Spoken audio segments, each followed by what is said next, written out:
পুলিশের সাবেক মহাপরিদর্শক বেনজির আহমেদকে দেশে ফেরানোর বিষয়ে সংযুক্ত আরব আমিরাত সরকারের পক্ষ থেকে এখনও কোনো বার্তা পাওয়া যায়নি বলে জানিয়েছেন স্বরাষ্ট্রমন্ত্রী সালাহ উদ্দিন আহমদ।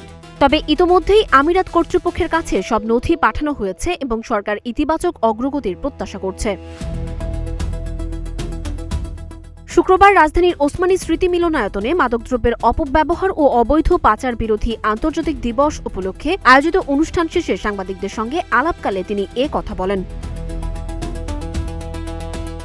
স্বরাষ্ট্রমন্ত্রী জানান, বেনজির আহমেদকে গ্রেপ্তারের পর আবুধাবির ফেডারেল পুলিশ ইমেইলের মাধ্যমে বিষয়টি জানায় এবং ৩০ দিনের মধ্যে প্রয়োজনীয় নথিপত্র পাঠাতে অনুরোধ করে। জীবন অবাক না করলে কে করবে? 28% মিল্ক ফ্যাটের অবাক করার সাথে ফ্রেশ মিল্ক পাউডার। জীবন অবাক করুক প্রতিদিন। সরকার মাত্র ৩ দিনের মধ্যে কাগজপত্র প্রস্তুত করে পররাষ্ট্র মন্ত্রণালয়ের মাধ্যমে ইউএই সরকারের কাছে পাঠিয়েছে। এখন তাদের আনুষ্ঠানিক সিদ্ধান্তের অপেক্ষায় রয়েছে বাংলাদেশ।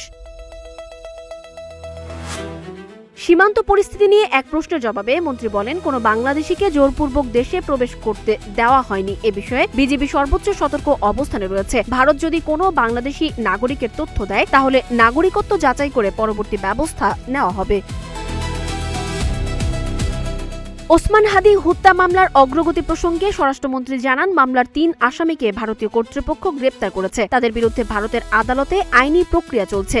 বাংলাদেশ ভারতের বিদ্যমান প্রত্যর্পণ চুক্তি অনুযায়ী প্রয়োজনীয় নথিপত্র ইতোমধ্যে পাঠানো হয়েছে। সরকার আশা করছে আইনি প্রক্রিয়া শেষে তাদের দ্রুত দেশে ফিরিয়ে এনে বিচার করা সম্ভব হবে।